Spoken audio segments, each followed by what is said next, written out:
皆さんこんにちは。一つのプラモデルを3つの動画に分け完成までを収録しているプラモの時間。いつもご覧いただきありがとうございます。今回はずっと作りたかったイタリアのスポーツカーアルファロメオジュリアスプリント GTA を製作していきます。まずはジュリアスプリント GTA の真髄に触れるべく紐解いていきましょう。1962年大成功を収めたジュリアシリーズが発表され、世界的な量産メーカーの仲間入りを果たしたアルファロメオ。ジュリエッタの姉という意味から名付けられたこのジュリアシリーズは 1600cc の中型車として当時絶大な人気を獲得しました。中でも最もスポーティーなモデルが翌1963年に発表されたジュリアスプリント GT です。ジウジアードの手による洗練された美しい空部ボディは段付きと呼ばれる独特のフロントエンドデザインが採用され、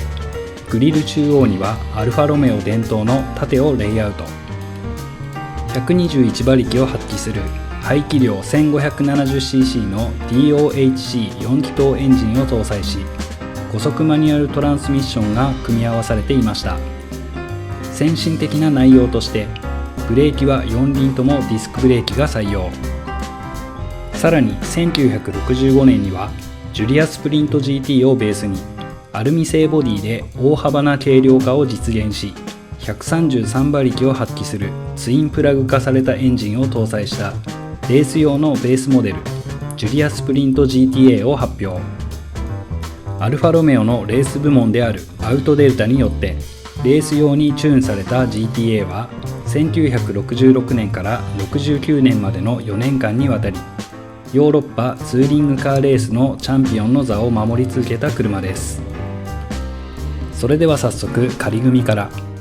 タミヤから販売されたこのキットは今ではカタログ落ちとなり廃盤になってしまったキット。大事に製作していきます。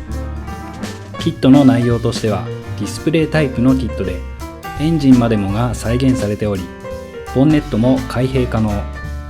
いつでもエンジンを眺めることができるキットです。まずは足回りから仮組みを行っていきます。ジョイントパーツとブレーキディスクパーツをセメダインハイグレード模型用接着剤で接着。パーツはがっつり接着するのではなく、後で取り外しができるように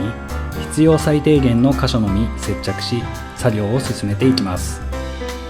接着が固定するのを待つ間にタイヤとホイールを組み立て、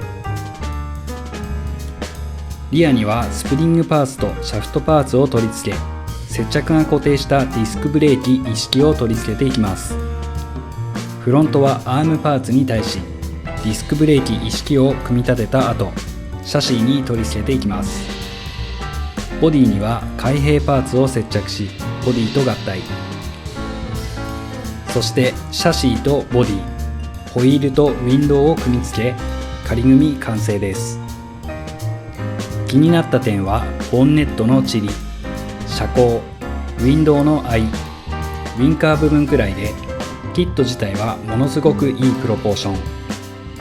今から完成がとても楽しみであります。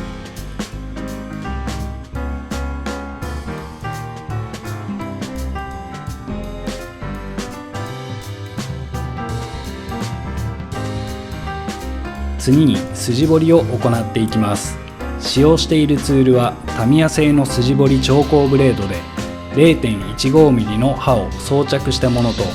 タミヤの P カッターとなります。用途としては調光ブレードは全体的な筋彫り、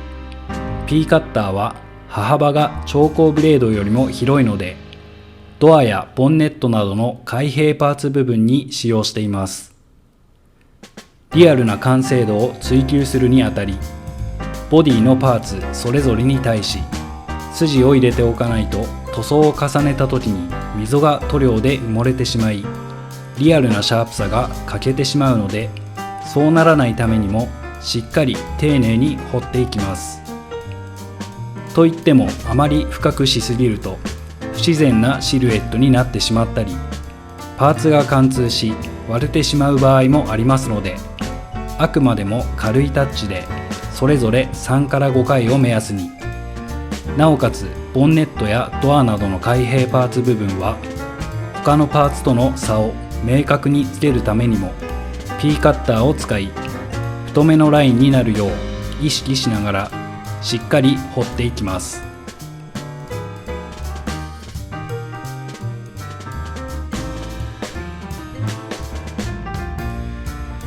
続いてこの赤線部分のパーティングラインを消す作業、その他にバリなどを取り除いていく作業となります。メーカーの製造過程で金型同士を合わせてパーツを成形しているため、どうしても付着してしまうのがパーティングラインやバリですが、これを消すのと消さないのでは面がより滑らかになるなど仕上がりに大きく影響してきます。パーティングラインの確認方法としては、ボディを真上から見た際、縦一直線に入っている場合が多いので、実際に指で触り段差を確かめながら作業を進めていきます。作業手順としては800番程度のペーパーヤスリでボディ全体にあるパーティングラインを水取りで取り除いていきますが、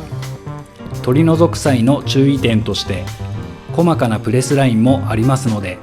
その部分まで削ってしまわないよう注意が必要となります。カーモデルの場合、前後バンパー周辺、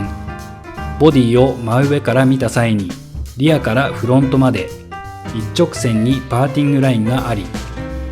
特に前後バンパー周辺は頑固なラインが形成されていることが多いので、根気よく処理をしていきます。続いてボディの調整加工です。まずはこの写真から段付きと呼ばれる独特のフロントエンドデザインである洗練された美しいクーペボディをよりくっきりさせるため、320番のペーパーヤスリで鳴らし十字ヤーロに敬意を表します。次に仮組みの際、気になったボンネットのチリ合わせを向かって右側が少し浮いているので、ボンネット裏面の接地する部分を320番のペーパーヤスリで削り込み、ボディとボンネットのチリ合わせを行いました。次にボディに穴を開けていく加工を。まずはドアのキーシリンダー部分に 0.8mm のピンバイスで穴を開け、アドラーズネストのブラインドリベットヘッドを差し込める状態にしておきます。ドアノブサイドミラー取り付け部には 0.4mm のピンバイスで穴を開け、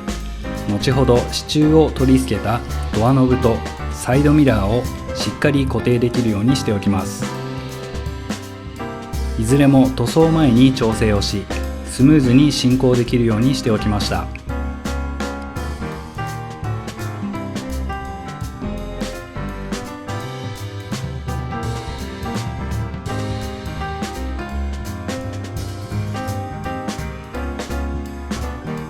続いて本塗装をする前の下地として、ガイアノーツのサーフェイサーエボパステルピンクを拭いていきます。この下地処理は深いツヤのある仕上がりを目的とするのであれば必須作業になります。またパーティングラインを消すためにボディ表面を削ったり、ヤスリの跡が残ってしまった場合は必ずサフェーサーを拭いて本塗装の前に表面を滑らかにしておくことが大事です。いかに下地処理で滑らかな表面を作り上げるかが重要なことかと思いますし、下地の段階からこの表面を意識しておくと、後々表面仕上げの工程で時間を短縮できたりするなど効率が上がります。サフェーサーを拭き、パーティングラインも消え、綺麗なボディラインになったことを確認し、次の作業に移っていきますが、今回はここまで。次回はインテリア完成までをお届けする予定です。